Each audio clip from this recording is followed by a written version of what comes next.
Saya nggak lama-lama di sini karena teman-teman pasti datangnya dari jauh dan saya percaya mayoritas orang yang di sini tinggalnya bukan di sekitar sini, betul? Nah, nggak usah ngomong ya, nggak usah jawab. Dari mukanya udah ketahuan ya. Enggak lah ya, ada juga yang kaya juga banyak ya. Rumah di sini mahal nggak? Nggak ada rumah yang mahal, nggak ada mobil yang mahal, bener nggak? Nggak ada barang yang mahal. Yang ada apa?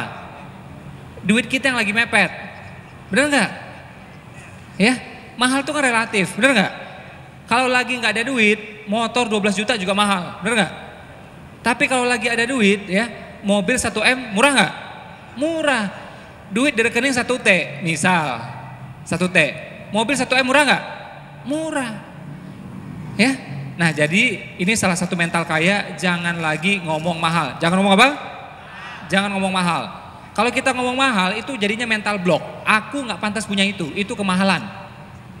Hanya boleh ngomong mahal itu kalau misalnya gini. Misal nasi goreng biasa 15.000, dia jual 70.000. Kita mampu beli, tapi emang mahal aja. Bener nggak? Ya, kita mampu beli 7.000 mah ada duit. Cuma kalau nasi goreng 70.000 kemahalan. Nah barulah itu kita anggapnya itu mahal. Tapi untuk hal-hal yang lain nggak usah ngomong mahal. Ya, jadi itu namanya salah satu mental kaya. Jadi mental kaya itu pantang ngomong apa? Pantang ngomong mahal. Saya pernah pergi sebuah tempat ya, ditemani sama guide-nya, dia bilang, Mas Ipo di sini hotelnya, ada satu hotel di situ harganya semalam 60 juta. Hati saya mau teriak tuh, wih mahalnya. Saya tahan ya, motivator, malu ngomong gitu ya. Nah, diam aja saya ya. Nah, saya bilang ya untuk hal-hal seperti itu saya bilang ya Allah ya mudah-mudahan tahun depan barang itu murah bagiku, betul nggak? Jadi doa, jadi sugesti dan baik sangka sama Allah bahwa Allah maha mengayakan, mampu ya memampukan kita untuk beli apapun, benar nggak? Ya jadi hindari kata mahal seperti itu mental kaya satu. Kedua adalah apa? Kalau mental kaya itu pantang minta-minta, ya. Minta dong, gratis dong, waduh itu saraf malunya udah putus atau gimana itu. Kalau kita minta-minta, apa yang kita minta belum tentu dapat, harga diri pasti hilang, pasti sudah itu. Oh tapi kan kalau dikasih gratis gak masalah Pak, dikasih gratis gak masalah, bener gak? Nabi itu sering dikasih baju ya, dikasih juga, ghanimah juga dikasih ke Nabi. Jadi kalau dikasih terima, kalau gak dikasih jangan minta-minta, bener ya? Saya waktu kuliah dulu susah makan, 2 hari kita nggak makan, ya sempat 2 hari nggak makan. Sama seorang profesor di sana, dia baiknya luar biasa. Saya dikasih duit sama dia, saya nggak mau. Saya bilang sama dia, Prof, saya mau terima duit ini kalau saya kerja, ya. Jadi saya mengerjakan sesuatu, Prof bayar, saya terima. Tapi kalau Prof kasih gitu aja, saya nggak mau. Dia bersikeras juga, ya, sikeras. Akhirnya uangnya saya terima. Sejak itu saya nggak mau ketemu dia lagi. Ya tetap kita silaturahim, tapi kalau ketemu person gitu saya nggak mau, karena kalau ketemu pasti dikasih duit, saya nggak mau, ya. Nah jadi kita tuh itu beneran, ya itu cara pikir orang kaya, ya. Jadi mentalnya bukan gratisan, dikasih gratis terima. Saya di rumah barang-barang banyak tuh dikasih, ada kasih figura, kemarin dikasih jam, ya. Ada juga berapa minggu yang lalu bahkan mobil yang dikasih mobil, terima, ya. Nah tapi jangan mulut ini ngomong minta dong, gratis dong, traktir dong, itu mental miskin. Jadi beda cara pikirnya, ya. Jadi bagaimana barang itu nyampe di rumah kita, bagaimana uang itu masuk rekening kita, ya. Itu sama masuknya, tapi mentalnya, sikapnya beda, pemaknaannya beda. Paham ya? Siapa yang pernah ikut seminar saya? Oke, yang belum sama sekali? Nah, hari ini baru dapat hidayah ya. Nah, nggak apa-apa. Nah, jadi saya pengen teman-teman mencapai impiannya, nggak masalah, kuat, kaya nggak masalah. Kaya masalah nggak? Saya ini kadang-kadang heran lihat teman-teman yang ya alhamdulillah satu sisi bagus ya, udah sangat soleh gitu ya. Kaya tuh nggak penting Mas Ipo, ya. Yang penting itu tauhid, iman kuat, kaya hati, kaya iman, betul nggak? Jangankan saya, anak TK Khalifah juga tahu tuh jawabannya, ya. Nomor 1 kaya iman, kaya tauhid, ya, kuat iman. Ya, itu udah jelas, itu mutlak. Dia bilang lagi, karena sebenarnya kalau kita kuat imannya, pertolongan Allah bisa datang dari mana aja. Jadi nggak perlu kaya. Tahu nanti bantuan datang dari Timur Tengah, tato bantuan datang dari Qatar, tato datang bantuan dari orang kaya yang insaf misalnya, tato kebangun tuh pesantrennya. Nah ini kan cara pikirnya menurut saya belum sempurna. Kenapa nggak dia yang berpikir, ya dia yang bisa membiayai, benar nggak? Dia dong yang membiayai. Kenapa yang mikirin dari orangnya? Ya, jadi nothing's wrong with kaya, ya, nggak ada yang salah dengan konsep kaya sebenarnya. Tapi meskipun kan agama mengajarkan kita untuk zuhud, untuk apa lagi? Sederhana, untuk apa lagi?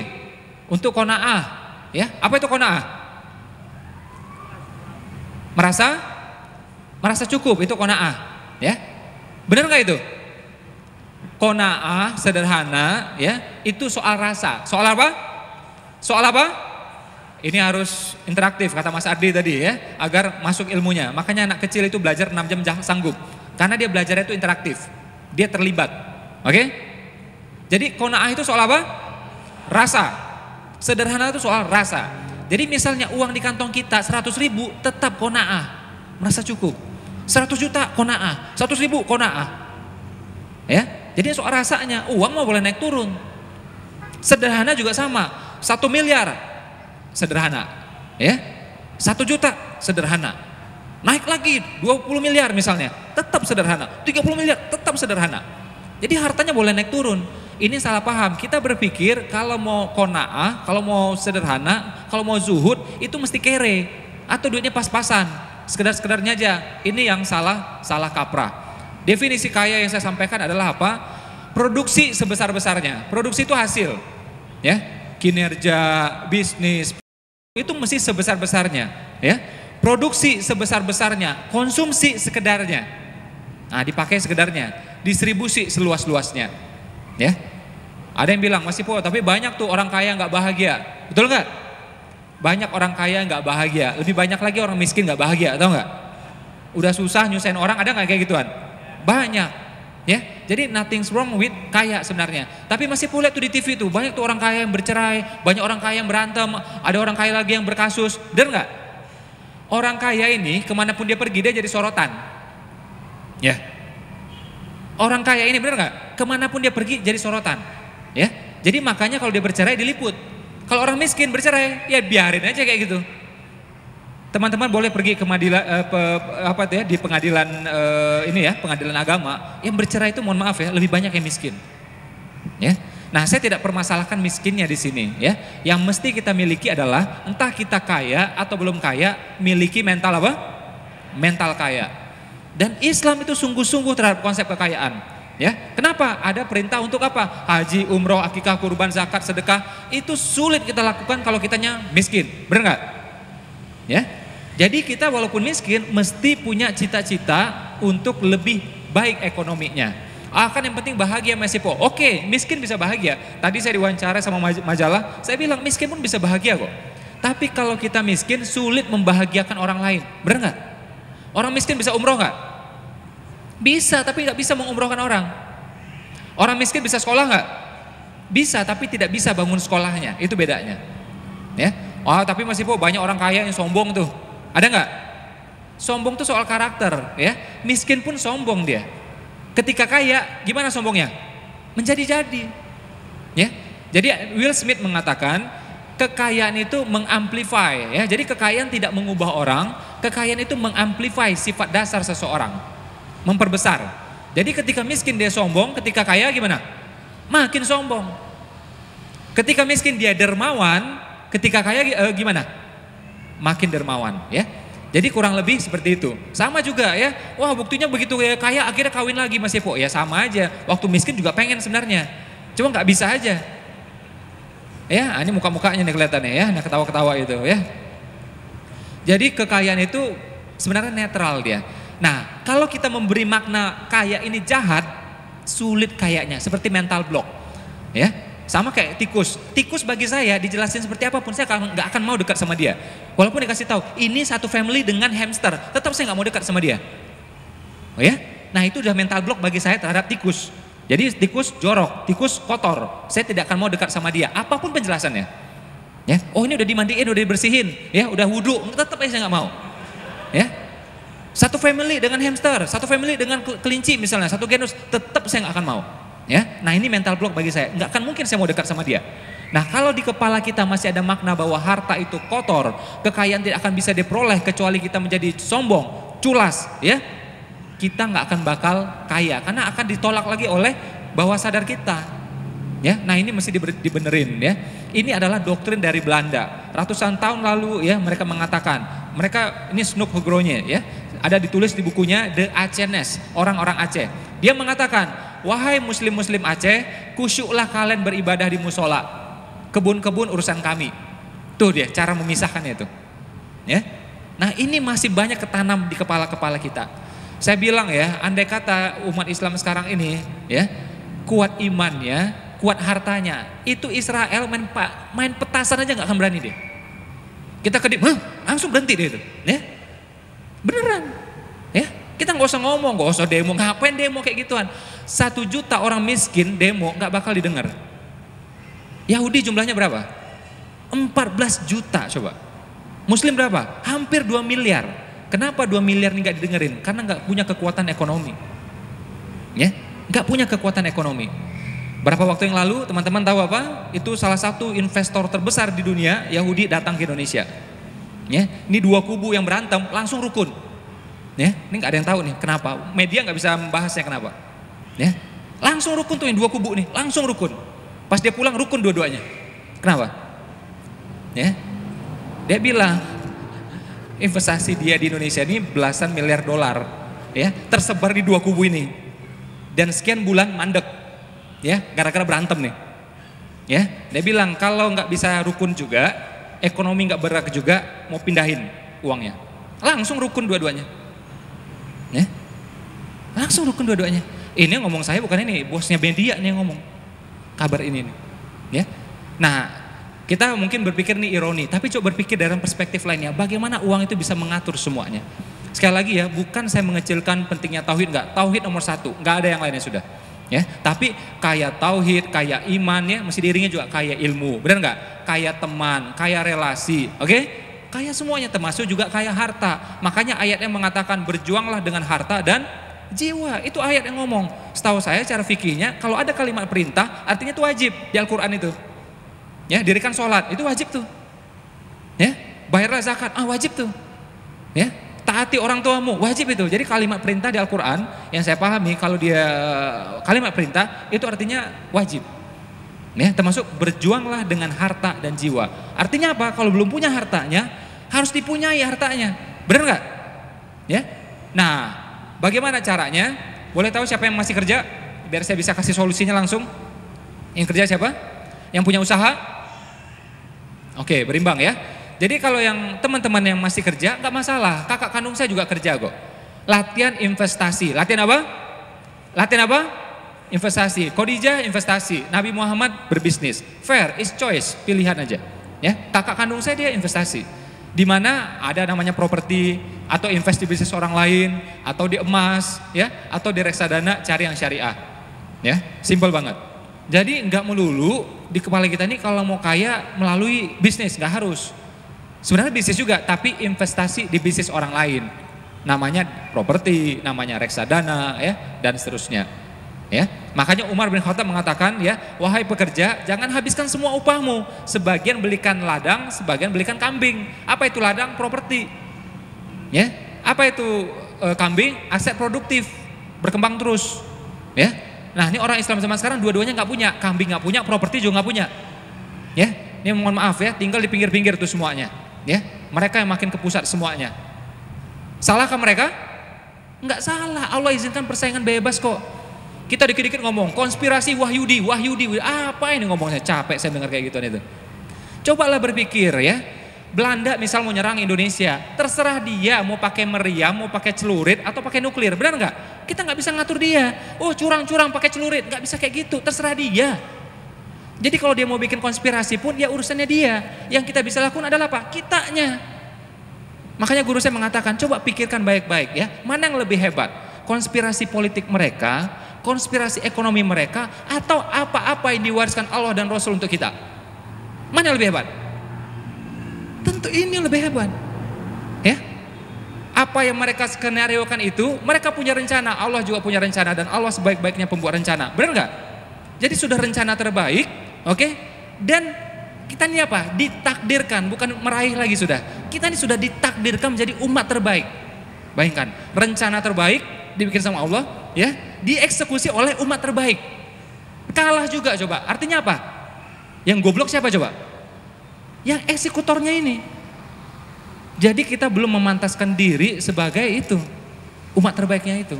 Jadi seperti seorang anak udah dikasih nama tuh, namanya Muhammad, tapi kelakuannya nggak memantaskan diri menuju ke sana. Benar nggak? Ya, jadi jangan nyalain orang, itu haknya orang kok. Ya, saya juga berpikir entah benar konspirasi entah tidak. Andai kata benar pun kita nggak bisa kontrol dia. Nggak boleh, nggak bisa. Kita yang diperkuat, benar nggak? Ya, jadi pastikan ekonomi kita lebih kuat, pastikan ilmu kita lebih kuat. Saya dulu kuliah di Malaysia, saya miris luar biasa ya. Orang Indonesia, orang Malaysia itu kalau dari segi kecerdasan, dari segi IPK selalu kalah sama yang lain. Ya, selalu kalah sama yang lain. Saya pergi ke Korea, saya pergi ke Jepang, ya. Saya pikir ya udahlah, mungkin kita kecerdasan kalah gitu ya, mungkin karena makannya nasi gitu ya. Banyak makan roti canai gitu ya. Nah, lauknya juga tiap ini kambing semua gitu ya, mungkin agak lemot sedikit. Mungkin akhlak lebih santun lah gitu saya pikir ya orang Indonesia itu. Enggak juga itu. Ya. Nih ya, coba pergi ke Jepang, ini klakson-klakson kayak gini enggak ada di sana. Ya, klakson din tiap sebentar enggak ada itu. Kalau mereka klakson berarti artinya ya hati-hati ini bakal bahaya beneran. Bakal celaka beneran. Baru mereka klakson. Nah, kita lihat tiap sebentar nih kayak pasar malam. Ya, sabarnya nggak ada, santunnya nggak ada, tek seperti itu. Mungkin itu lalu lintas doang lah, mungkin kebersihan masih benang lah, jangan ditanya. Ya, masuk saya ke kampus di sana, saya tampil di kampus di Jepang sana di Osaka. Ya, itu datang orang sana masuk toilet, ya bersihkan mukanya di wastafel, ada kain di sana, ya tanpa ada yang nyuruh, tanpa ada kamera, tanpa ada hukuman. Apa yang mereka lakukan? Kesadaran sendiri, selesai cuci muka langsung dilap. Selesai cuci muka langsung dilap, ganti orang lain ngelap sendiri, nggak ada yang merintah. Oke? Heran saya, yang nggak bersihin itu cuma satu. Siapa itu? Saya, karena nggak ngerti saya. Ya, saya nggak ngerti soalnya. Ya, rupanya kayak gitu ya, sampai seperti itu. Jadi makanya jangan heran kita dari segala sisi kalah. Adabnya kayak gitu, kebersihannya kayak gitu, ilmu ya kayak gitu. Oke, harta ya kayak gitu. Jangan heran kalah. Ya. Jadi daripada kita ya menyalah-nyalahkan keluar, coba introspeksi diri kita. Dari segi keluarga, tadi Ibu Eli udah bahas seperti apa. Kita ini kadang-kadang sok-sok liberal, lebih liberal ya daripada orang liberal beneran. Di Amerika sekalipun beli miras pakai KTP, tau nggak? Oke, kalau di bawah umur nggak bisa beli, walaupun banyak uang ya bawa uang sebanyak apapun, nggak bisa. Dan andai kata beli pun dibungkus pakai kertas yang coklat, orang lain nggak bisa lihat. Ya, sampai seperti itu. Kita coba. Lebih parah daripada Amerika beneran, bener nggak? Anak SMP sekalipun punya duit 20.000, dia beli tuh miras, dia bisa minum di depannya langsung, ya. Bahkan disediakan tempatnya sama yang jual bahkan, ya. Korea kita lihat parah gitu ya, Korea kita lihat parah itu. Gimana pun bagi orang Korea prostitusi adalah ilegal bagi orang Korea. Andai kata ada pun sembunyi-sembunyi itu, oke? Kita bisa ada tuh tengah kota juga banyak dan legal. Kalau kita mau gusur nggak bisa, sampai seperti itu, ya. Makanya Allah cabut itu ya, umat terbaik itu tuh ya, wibawa umat terbaik itu Allah cabut semuanya. Makanya kita mutar-mutar semua seperti ini. Nah, kalau kita ngomong Indonesia kan berat, ngomong dunia juga berat. Apa yang bisa kita lakukan sekarang? Mulai dari diri kita, mulai dari keluarga kita, ya. Mulai bisnisnya, mulai investasinya, itu aja. Apa yang bisa kita kendalikan? Kita nggak bisa kendalikan dunia kok, ya. Mulai aja apa yang bisa. Saya ketika Nabi Muhammad dihina, saya marah nggak? Ya marah. Muslim mana yang nggak marah coba? Tapi apa yang saya bisa lakukan? Konkret, bermanfaat. Oke? Boleh marah sekian menit. Habis itu lakukan sesuatu. Kita bikin kampusnya, ya. Kita bikin kampus Umar Usman agar lahir ya, hadir dari sana muslim-muslim yang kuat imannya, kuat juga ekonominya. Ya. Belum bisa bikin tulisan, belum bisa ya udah buka usaha, ya mempekerjakan 1 orang 2 orang.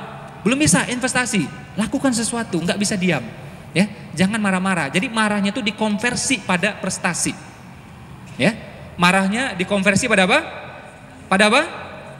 Dan nih saya melihat dari sisi sebaliknya. Sekali lagi ya, saya demi Allah cinta Nabi Muhammad, Nabi saya. Karena itu saya berada di sini sekarang, ya. Tapi saya melihat dari sisi sebaliknya. Nabi Muhammad dihina, misalnya. Al-Quran dibakar, misalnya. masjid digusur misalnya. Salah siapa? Salah siapa? Bukan mustahil, sebenarnya salah muslim sendiri. Benar nggak? Coba contoh ya, masjid digusur. Pas digusur kita marah-marah. Jangan-jangan selama ini kita yang ngosongin masjid, benar nggak? Hati kita nggak di masjid, raga kita nggak di masjid, benar nggak? Makanya orang lain kita nggak menghargai masjid, bagaimana mungkin orang lain menghargai masjid, benar nggak? Ini digusur sama dia. Begitu digusur kita marah-marah. Al-Quran dibakar misalnya, siapa yang nggak marah? Muslim mana yang nggak marah itu? Ya, kan ada tuh kemarin pendeta dengan tentara, ya, bakar di Amerika ya, bakar Al-Quran gitu. Kita marah-marah. Tapi coba lihat sisi yang lainnya. Mungkin selama ini ya mata kita nggak di Al-Quran, hati kita nggak di Al-Quran, benar nggak? Kita aja kurang konsen sama Al-Quran. Bagaimana mungkin orang lain konsen sama Al-Quran, benar nggak? Begitu juga Nabi Muhammad. Kita nggak peduli kok. Berapa kali kita ngucapin salawat? Kita mungkin ngucapin, orang di luar sana ngucapin nggak? Kebanyakan Muslim ngucapin nggak? Ya, kita aja nggak konsen dengan Nabi Muhammad. Ya, bagaimana mungkin orang konsen sama Nabi Muhammad? Bagaimana mungkin orang ya bisa terkesima dengan wibawa Nabi Muhammad? Akhirnya dihina sama orang, ya. Jadi memang secara wasilah kita lihat orang ini yang melakukan, ya, orang ini yang melakukan. Tapi sebenarnya kita secara hakikat bisa introspeksi, kenapa ini terjadi? Karena kitanya, ya, karena kitanya semuanya. Nah, kalau cara pikir ini dipakai, itu insya Allah kita bisa, ini jadi power, ini jadi motivasi bagi kita untuk bangkit. Beneran, saya tuh ya, makanya diambil hikmahnya. Andai kata Nabi Muhammad waktu itu tidak dihina, mungkin saya nggak bikin tuh kampus. Tapi begitu dihina, kita langsung bangun jadinya, ya. Jadi ada hikmah besar di balik itu sebenarnya. Termasuk kejadian-kejadian seperti ini, ya. Sama misalnya orang menuduh bahwa misalnya kasus Charlie Hebdo misalnya, itu Muslim yang melakukan, kan belum tentu. Mungkin ya, mungkin tidak, ya. Ya karena dulu menghina Nabi Muhammad, loh dihinanya tahun 2011 kok, ya. Kenapa baru sekarang penembakannya? Andai kata nembak pun kenapa Muslim ya ditembak gitu, ya, polisi Muslim gitu, ya. Nah malah 2 minggu sebelumnya itu justru dia menghina Paus waktu itu sebenarnya. Ya, Paus yang lagi joget itu, sama dia di gambar ya, Paus lagi joget gitu, ya. Jadi ya sebenarnya nggak tahu siapa yang melakukan sebenarnya. Cuma ya itu saya bilang ini adalah kesempatan bagi kita untuk apa ya? Oke, kita buktikan bahwa Islam tidak seperti itu. Berapa waktu yang lalu seorang rabi, ya, rabi itu pemimpin Yahudi, datang ke Indonesia, ya, datang ke Jakarta. Saya temui dia, ya, dan saya berusaha sesantun mungkin, ya, saya berusaha sesantun yang saya bisa gitu. Saya cuma pikir satu hal aja, minimal dia pulang ke Amerika, dia berpikir apa? Muslim itu santun-santun, Muslim itu baik-baik, benar nggak? Akan berbeda ceritanya kalau saya datang ke dia, saya ngelabrak-labrak dia. Langsung dia bilang, oh benar, inilah dia Muslim, ya kayak gini nih Muslim gitu, ya. Nah jadi buktikan bahwa kita itu kuat, buktikan bahwa kita itu santun, ya. Saya waktu di Australia waktu itu snorkeling, ya, instrukturnya orang Australia, dia tanpa sadar, ya. Dia cerita-cerita jelekin Indonesia, jelekin juga Islam, ya. Dia bilang, wah Islam tuh berat, sholat 5 waktu, ceritanya. Saya diam aja, percuma debat, ya. Uang dia negara maju, kita negara berkembang gitu loh, pasti kalah, ya, pasti kalah, ya. Nah dia kan instruktur saya di snorkeling. Begitu selesai snorkeling, saya kasih tips ke dia, saya kasih 5 kali lipat dari yang biasa dia terima. Sengaja saya gedein, pas 5 gitu kan gede kan, langsung kaget, wah besar sekali nih, ya.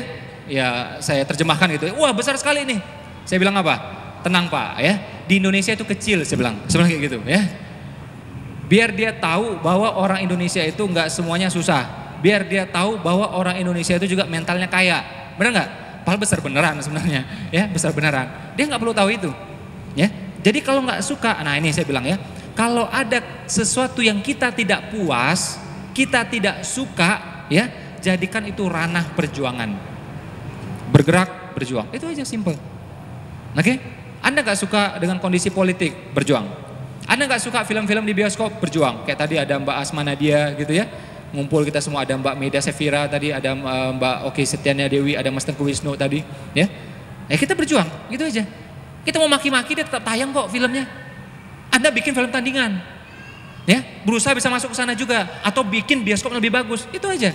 Allah izinkan persaingan bebas kok. Benar nggak? Begitu juga bisnis. Anda pergi ke mall, musola di mana? Tuh paling bawah tuh, ya. Lebih rendah daripada harta karun, bagian bawah lagi. Lebih rendah daripada kuburan itu. Kuburan di sini, ya. Musola kadang-kadang kan di itu tuh, ya, di bawahnya lagi tuh, ya. Jadi lebih rendah daripada kuburan kadang-kadang itu. Gak suka, berjuang, bikin mallnya. Simple tuh. Anda marah-marah percuma. Oke? Haknya dia mau bikin mall seperti itu. Benar nggak? Haknya dia. Masa kita bisa marah-marah? Ya nggak? Anda nggak senang, Anda bikin. Simple banget. Makanya Umar menganjurkan kita untuk menguasai ilmu properti. Ya, Umar mengajarkan kita untuk menguasai ilmu emas, menguasai ilmu investasi. Karena mereka yang menguasai properti, investasi yang mengatur peradaban dunia. Yang meletakkan di sini bakal jadi rumah sakit, masjid. Siapa itu? Developer, tahu nggak? Oke? Nah, kalau bukan kita pemainnya, ya repot. Ya. Nah, jadi memang itulah ciri uang. Memang dia harus digerakkan terus menerus dengan bisnis, investasi, ya. Atau apalagi nomor 2-nya adalah sedekah. Nomor 2 apa? Sedekah. Jadi uang itu dia memang fitrahnya gitu. Dia kan mata uang. Mata uang itu bahasa Inggrisnya apa? Currency. Ya, berasal dari kata apa? Current. Artinya apa? Mesti bergerak terus menerus. Current itu arus, bergerak terus menerus. Jadi kalau dia stop nilainya turun. Kalau digerakin nilainya naik. Nah, bagaimana cara menggerakkannya? Ya melalui 2 tadi, bisnis atau sedekah. Ya, atau cara yang lain. Kawin sama orang kaya bisa juga ya. Nah, cuma nih kalau mau kawin sama orang kaya mesti ngaca juga gitu ya. Kalau tampang pas-pasan ya, amal pas-pasan, kayaknya orang kaya nggak mau sama kita ya. Nah, cara mana yang mungkin? Nah, cara ini masih mungkin. Apa itu? Bisnis, sedekah. Sedekah ini luar biasa. Jangankan kita yang muslim ya. Itu kemarin saya ketemu dengan teman saya orang Jepang ya, dia bahkan ateis. Orang ateis saja percaya pada kekuatan sedekah. Jadi kalau kita nggak percaya pada kekuatan sedekah, berarti kita lebih parah daripada orang bukan ya. Berarti parah banget gitu loh. Wong mereka aja percaya. Ya, wong mereka aja percaya. Ya. Ada seorang terkaya di zamannya, namanya Rockefeller. Namanya siapa? Rockefeller, lebih kaya daripada Bill Gates sekarang. Ya, namanya Rockefeller, raja minyak Amerika. Itu seorang Yahudi. Dia mengatakan bersedekahlah, ya, istilah dia berbagi ya, istilahnya giving. Bersedekahlah sampai apa? Sampai tubuh kita tuh gemetar. Itu baru benar ya. Jadi kalau sedekah biasa tuh nggak main tuh. Apalagi uang 1.000, waduh nggak main sudah itu ya. Masuk toilet aja di Jakarta bayar berapa? 1.000, 2.000 loh itu. Dan itu nggak boleh duduk-duduk gini, baring juga nggak boleh itu, berdiri doang itu di dalam itu, ya nggak? Ini di masjid bisa duduk-duduk, bisa baring-baring gitu ya. Nah, uang 1.000 itu menurut saya nggak pantas masuk masjid, ya. Coba lihat, uang 1.000 itu gambar apa? Gambar orang bawa golok, ya. Apa pantas orang bawa golok masuk masjid? Nggak pantas menurut saya. Yang pantas siapa? Nah, kalau orang itu pakai peci, baru pantas itu. Jadi ini adalah rekayasa dari Bank Indonesia, ya. Agar uang ini masuk masjid, makanya dikasih peci itu 2 tuh, ya. Nah, dan berdua tuh, uang yang lain gambarnya cuma sendiri. Uang 100.000 gambarnya berdua, Bung Karno, Bung Hatta, bener nggak? Ngapain dia berdua di masjid itu? Sholat berjamaah itu, ya. Nah, jadi pas sudah itu, ya. Jadi memang sedekah nggak harus uang, ya. Sedekah nggak harus uang. M-banking boleh, ya. Auto debit boleh, ya. Gesek boleh, EDC boleh, ya. Jadi nggak harus uang. Dikit-dikit uang ya nggak baik juga menurut saya, ya. Jadi sedekah itu semuanya, uang, tenaga, waktu, senyum gitu ya, nggak bisa ganti-ganti. Orang lagi pembangunan masjid, kita sedekah senyum, bisa nggak? Nggak bisa. Ayo kita 40 orang senyum berjemaah, gitu, nggak jadi masjidnya. Pakai duit, transfer baru bisa. Oke? Kita berutang sama orang, pakai sedekah senyum, bisa nggak? Nggak bisa. Ya, ditempeleng kita sama dia gitu ya. Udah 2 tahun nggak bayar-bayar gitu, kita senyum aja gitu depan dia ya. Transfer, nah baru bisa tuh. Oke? Jadi sedekah itu semuanya, jangan diganti-ganti. Ah kan gak harus uang Pak, memang iya, tapi ya semuanya. Senyum iya, doa iya, kayak saya sekarang ilmu iya, kayak Mas Jaya kan tadi ilmu iya juga ya, semuanya.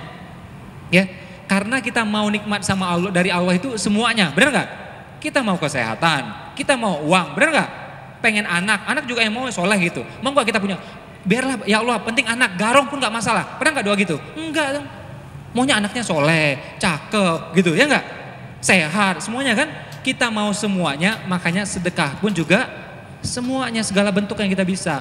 Zikirnya juga, sholat duhanya juga ya. Itu adalah bentuk-bentuk sedekah semuanya. Nah ini kalau dilakukan semuanya ya, makanya saya bilang teman-teman ini bisnis. Gak bisa bisnis, investasi. Oke? Plus sedekah. Percaya sama saya, 2 tahun itu biasanya udah perubahan itu. Oke ya, siapa yang udah baca buku saya? Oke, siapa yang sudah baca dan sudah praktek dan sedikit banyak sudah mengalami perubahan? Siapa? Nah itu. Enggak ngada-ngada ini, saya bukan temen loh ini. Bukan rekayasa ini. Ya kalau TV rekayasa gitu ya. TV itu kan ada ribuan orang hipnosis, semua itu ngomong kosong gitu ya. Hipnosis itu kalau kondisi terang nggak akan bisa, apalagi disorot lampu, kamera nggak akan bisa. Dia sadar luar biasa. Kalau orang termenung masih bisa, ya. Nah ini kan nggak ada rekayasa nih, teman-teman sendiri yang ngomong ya. Jadi bagi teman-teman yang belum praktek tadi, ya, saran saya coba beneran praktek ya. Bisanya bisnis, kalau memang karyawan mainnya investasi, terus sedekahnya jalan. Nah ini percepatan. Sedekah tuh kayak pelumas dia, kayak apa? Pelumas. Jadi ikhtiar kita nih kayak mesin, tak. Begitu kita sedekah, pelumasnya bagus, jalannya cepet ya, tak, gitu. Nah tapi kalau pakai pelumas doang, tanpa mesin susah juga. Sedekah aja, ikhtiarnya kagak. Nah ini pelumas semua ini, jadinya apa? Dodol, ya nah, dodol jadinya, oke? Dan Allah pun gak suka orang seperti itu, berikhtiar, karena orang lain memiliki hak atas dirimu, ya. Keberadaan kita ini menjadi hak orang lain, tau nggak main-main.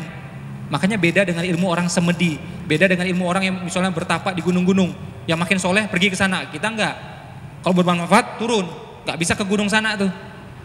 Kan banyak tuh agama lain kayak gitu, udah sampai level tertentu ke gunung, ya, atau menyendiri, ya. Nah, Islam tidak seperti itu, terjun langsung, turun langsung, ya. Nah bisnis dan atau investasi, kemudian sedekah, insya Allah percepatannya luar biasa. Pengen perubahan nggak? Pengen nggak nih? Ini saya lihat sih orangnya mukanya soleh-soleh nih saya lihat ya. Tamatan pesantren nih banyak ya. Pesantren kilat ya. Nah, petir ya. Nah, halilintar gitu ya. Nah, kalau soleh insya Allah saya nggak ragu lah. Makanya kita ketemu di masjid. Dari segi finansial pengen berubah nggak? Benar pengen? Oke, yang tadi saya iniin, praktekin, termasuk tadi yang disampaikan oleh Ustadz Wafi tadi ya, sama orang tuanya masih baik hubungannya, itu juga saya sampaikan di buku. Nah, kemudian coba sesekali itu ya, sedekah yang ekstrim. Sedekah yang apa? Ekstrim. Apa yang rasanya berat bagi kita? Misal, cincin, kalung, ya, anting. Kalau kita ngelepaskan sampai nangis, sampai bergetar, bagus itu. Ya, makin bergetar makin bagus. Kalau nangis ntar gimana Pak? Nggak apa-apa, menangis paling 2 hari. Hari ketiga lupa itu. Masa 3 hari nangis terus? Ya. Tapi benar Pak, hari ketiga masih nangis Pak. Ya udahlah hari ke-7 gitu. Masa nangis juga? Ya toh, simpel aja. Ya. Kalau masih nangis juga coba sedekahnya yang lain, pasti lupa itu. Ya. Yang ini udah lupa, ingat yang ini ntar, ya kan? Nah, nggak masalah. Nah, itu kan nggak ikhlas Mas Epo, nggak masalah. Ibadah itu kadang-kadang mesti dipaksa bisa terbiasa. Kita ke masjid, apakah ada tuh ya orang tuh ya yang misalnya nggak pernah kenal sholat, nggak pernah kenal agama, atau ke masjid, itu pasti ada yang maksa dia, benar nggak? Ada yang jeblosin dia gitu loh, udah ajak gitu, orang tuanya, temannya, benar nggak? Pasti gitu. Kalau kita mah insya Allah udah rutin ke masjid dengan hati kita, dengan ikhlas kita. Orang di luar sana banyak yang enggak. Nah, begitu dia misalnya nggak sholat, nggak semuanya, tiba-tiba masuk masjid, pasti ada yang maksa dia itu. Bagus nggak kira-kira? Ya bagus, ini beneran saya bilang. Saya teman baik saya, novelis besar Indonesia, tamatan pesantren. Dia sendiri cerita sama saya, masuk pesantrennya gimana? Nggak ikhlas masuk pesantren. Cuma udah 3 tahun di sana, mau gimana coba? Iya ikhlas saya sudah. Itu paksa bisa terbiasa. Sedekah juga sama, tahajud juga sama. Tahajud nunggu ikhlas, kelamaan. Ya, nyalain waker. 1 waker, 2 waker, 3 waker. Nah, selisihkan 5 menit, pasti bangun itu. Ya. Rutin kan 40 hari, pasti itu bangun. Ya, nanti hari 41 waker belum bunyi kita udah bangun. Ya. Kita ada was-was soalnya, jangan bunyi, jangan bunyi ya. Nah, bangun itu. Simple banget. Itu. Kalau bisa ikhlas dari awal lebih baik. Kalau belum kayak gini aja nggak masalah kok. Tanya ustadz manapun nggak masalah kok. Ya. Betapa banyak ya begitu Nabi menaklukkan Mekah, orang masuk Islam dengan terpaksa. Banyak nggak? Banyak. Nah, penting masuk dulu, habis itu baru tarik, dibenahin semuanya. Paksa bisa terbiasa. Sedekah juga sama. Ya. Apa yang berat bagi kita? Coba sedekahin. Nih beneran ya. Insya Allah nggak ria. Andai kata saya ria, doakan saya. Ya. Saya mengalami momentum besar waktu di Batam. Saya punya jam yang bagus, sukaan saya impi-impikan sejak saya kuliah. Inisialnya huruf T depannya, ya, belakangnya huruf R. Ya.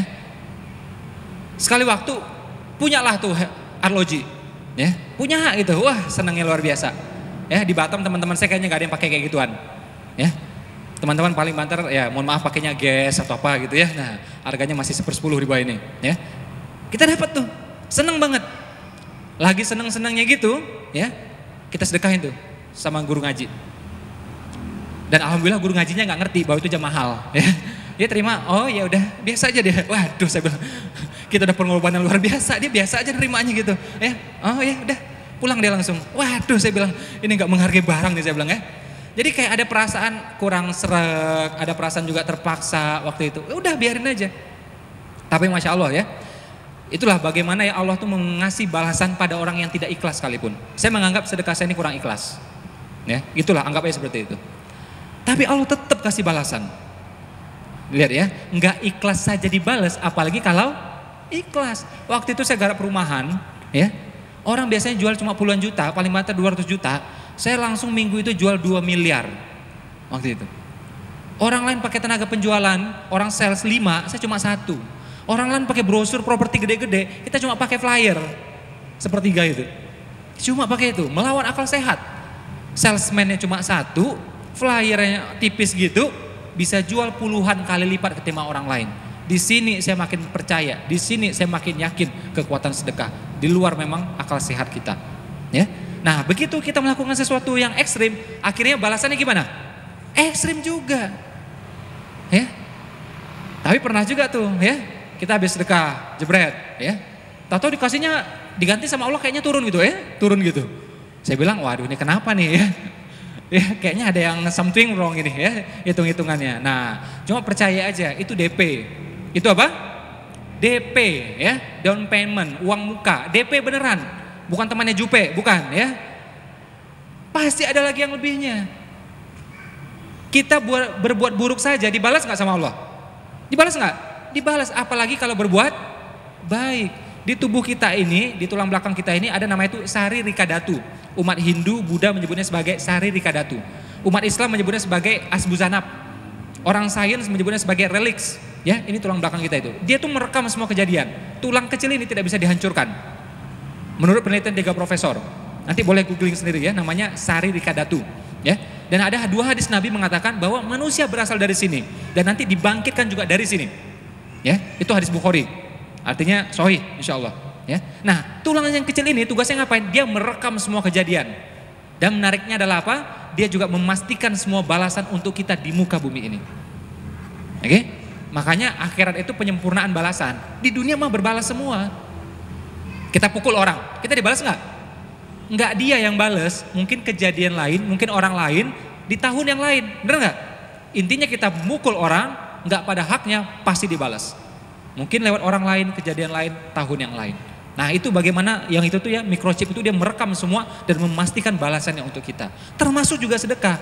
Makanya kalau kita sedekah yang ekstrim, terutama mohon maaf ya, teman-teman yang punya masalah yang agak berat. Jodoh, keturunan, oke? Belum dikasih, oke? Kayaknya sholatnya udah ini, tapi belum juga ketemu jodohnya gitu ya. Atau mau kerja nggak bisa-bisa, kayaknya punya niat baik ya, lulusan juga ada, ijazah juga ada, tapi kerjaan nggak dapet, mau buka usaha nggak jadi-jadi ya, atau punya masalah hutang ya. Nah, sambil kita berikhtiar, coba sedekah yang ekstrim, itu pengalaman saya. Kakak kandung saya juga sama, 7 tahun nggak dikarunia anak, dia coba itu, bus, dapat. Ya. Karena nggak bisa, sesuatu yang sifatnya besar, kita pakai cara yang kecil-kecil, nggak bisa, nggak cocok, benar nggak? Sesuatu yang besar, sesuatu yang ekstrim, melakukan juga dengan ekstrim, kesungguh-sungguhan. Maksudnya itu. Ya.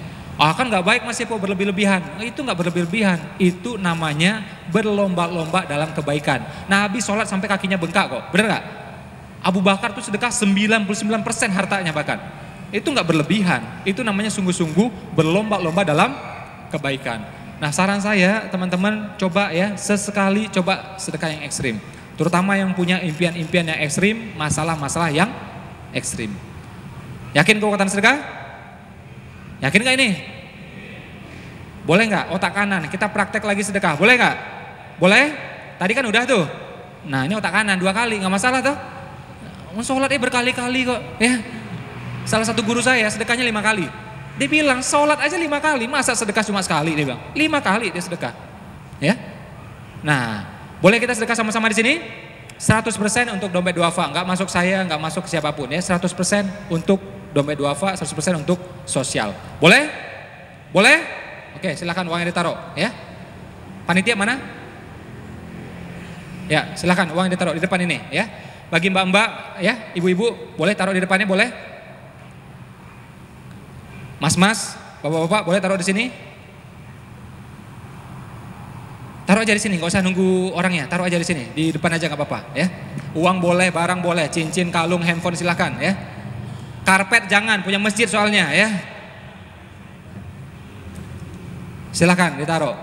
Mas Ipo gimana? Tenang aja, alhamdulillah sudah, tenang aja, ya. Coba sesekali kita coba ya, nggak usah pakai mikir, ya. Pakai otak kanan itu loh, nggak usah mikir gitu loh. Ini duitnya kayak banyak banget dipikir-pikir gitu ya. Yang boleh dipikir itu kalau duitnya banyak gitu ya. Ini duit nggak ada apa mau dipikir gitu ya. Gak usah pakai mikir, coba jebret gitu ya. Dan coba yang belum pernah, coba sedekah yang ekstrim ya. Mungkin kalung kita, arloji, handphone ya, silakan. Yang sudah tolong duduk, saya kasih materi penutup.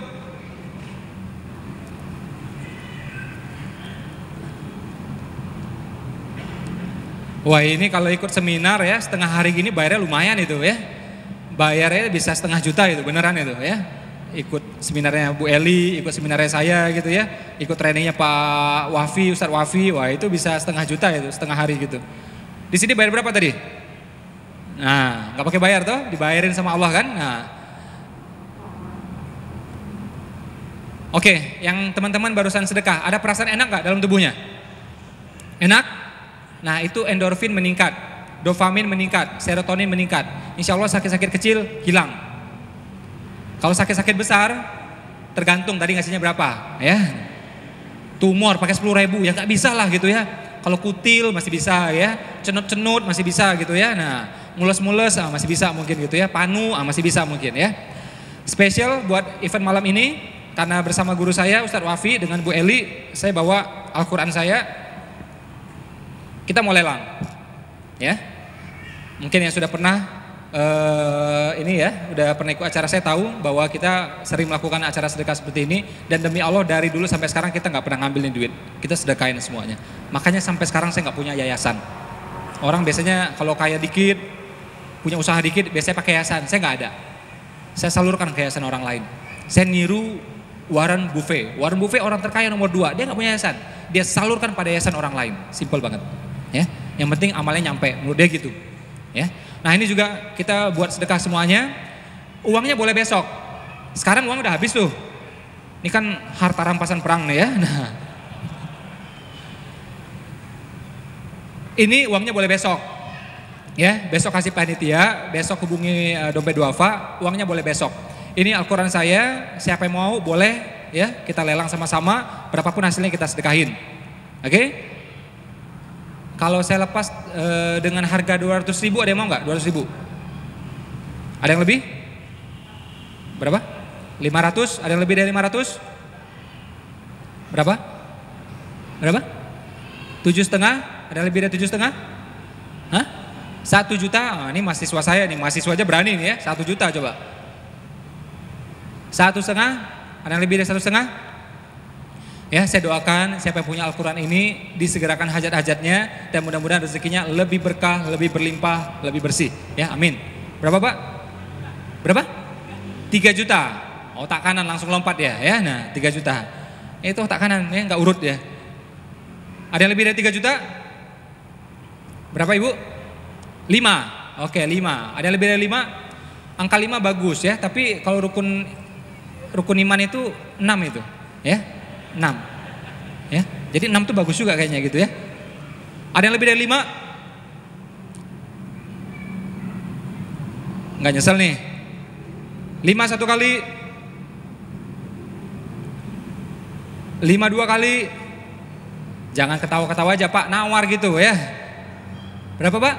6, oke. Ada yang lebih dari 6? 6 angka bagus, tapi kalau di Al-Quran tuh paling sering muncul tuh angka 7. Beneran? 7, beneran? Coba lihat. Ya. Ada yang lebih dari 6? Berapa? 9, berapa itu? 9. 9, oke. Ada yang lebih dari 9? 9 bagus itu. Cuma ada itu kisahnya memang 10 perintah Tuhan. Ya. Jadi 10 tuh kayaknya bagus juga itu menurut saya. Ada yang lebih dari 9? 9 satu kali. 9 dua kali. Gak nyesel nih? Nawar, gak usah foto-foto ya. Wah ini Indonesia ini apa aja mau difoto gitu ya. Umat Kristiani itu mau makan ya doa dulu gini gitu ya. Kita nggak foto dulu ya. Nah makanan difoto. Udah terlanjur dimakan dimuntahin lagi sama dia gitu ya. Difoto lagi ya. Ada yang lebih dari 9? 9 satu kali. 9 dua kali. 9 tiga kali. Sah? Sah. Oke silakan maju ibu mbak. Ya silakan maju. Wah luar biasa ini ya. Ya. Boleh tahu tadi yang nawar di bawahnya siapa? Angka 7 tadi ada nggak? 7. Pak. Oh 3 tadi ya? Oke ada yang 5 atau 7 tadi siapa ya? Berapa tadi? 6. Pak boleh nggak saya kasih Al-Quran lebih kecil Pak? Tetap sedekahnya 6. Hah? Oke tadi yang 5 ada nggak? Yang 5 tadi ada nggak? Boleh nggak ibu? Sedekahnya tadi berapa? 5 juta saya kasih Al-Quran lebih kecil boleh nggak kira-kira? Ridho? Oke silakan maju ibu. Ini ibu-ibunya luar biasa nih ya. Bapak-bapaknya nggak ngancung lagi sudah ya. Nah, uangnya di ibu-ibu soalnya ya. Ya. Dengan ibu siapa? Anissa. Oke. Ya silakan maju. Kira-kira Bu Anissa punya hajat apa? Biar didoakan nih sama orang-orang soleh nih. Biar diaminkan.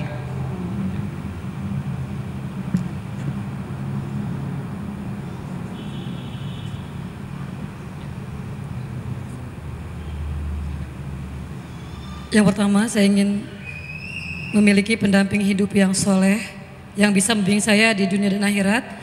Yang kedua, saya ingin anak saya kembali kepada saya, karena saat ini saya terpisah dan begitu sangat berduka. Ya. Jadi mudah-mudahan ya apa yang diimpikan oleh Bu Anissa dan mungkin juga impian-impian yang beliau tidak ucapkan, Allah mudahkan semuanya ya. Amin. Dan Allah segerakan dan Allah ridho dengan apa yang beliau impikan. Dengan Ibu siapa? Puspita. Bu Puspita. Kira-kira punya impian apa Bu? Biar didoakan nih rame-rame sama orang soleh. Ya supaya saya berdoa supaya bisnis suami saya lancar, supaya saya bisa berhenti kerja.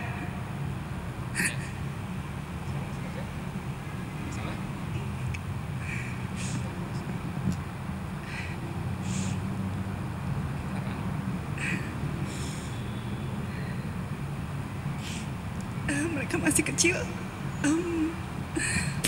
saya ingin bisa mendampingi mereka. Ya alhamdulillah tadi materi dari Bu Eli ya benar-benar masuk ke kita.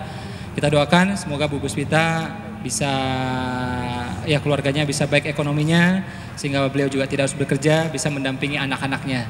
Karena anak tadi nilainya berapa tadi? 1 triliun lewat, 2 triliun lewat. Sayang kalau dilepas-lepas. Jaga benar-benar. Ya. Dan mudah-mudahan juga teman-teman di sini ini nuntut ilmu luar biasa. Masya Allah luar biasa saya bilang.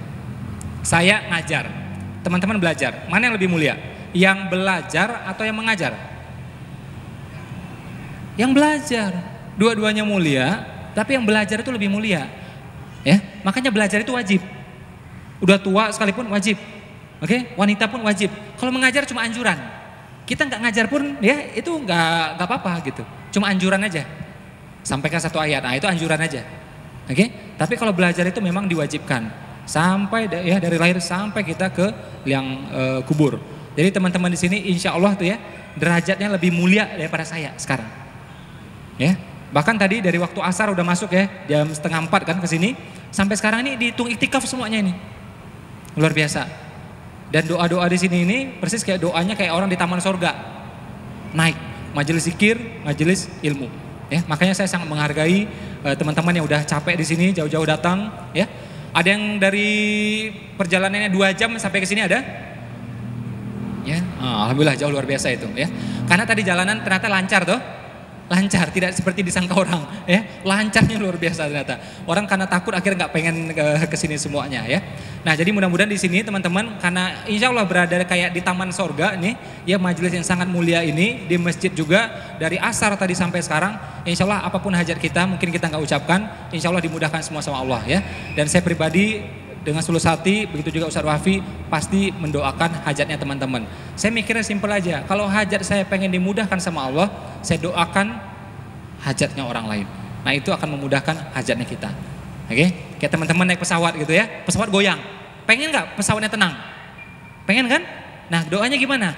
Doakan jemaah umroh yang lagi terbang. Kasihan mereka kalau goyang, udah tua-tua. Doakan mereka. Ya. Nah, itu nanti fadilahnya nyampe buat kita. Mudah-mudahan nggak goyang. Andai kata goyang juga, ya Allah mantapkan hatiku. Kalau memang engkau maunya goyang di pesawat, mantapkan hatiku tetap tenang. Itu aja. Ya. Nah, jadi doakan orang lain, itu akan memudahkan doanya kita. Oke, itu saja mungkin dari saya, ya. Terima kasih atas segala perhatian. Mohon maaf atas segala kekurangan.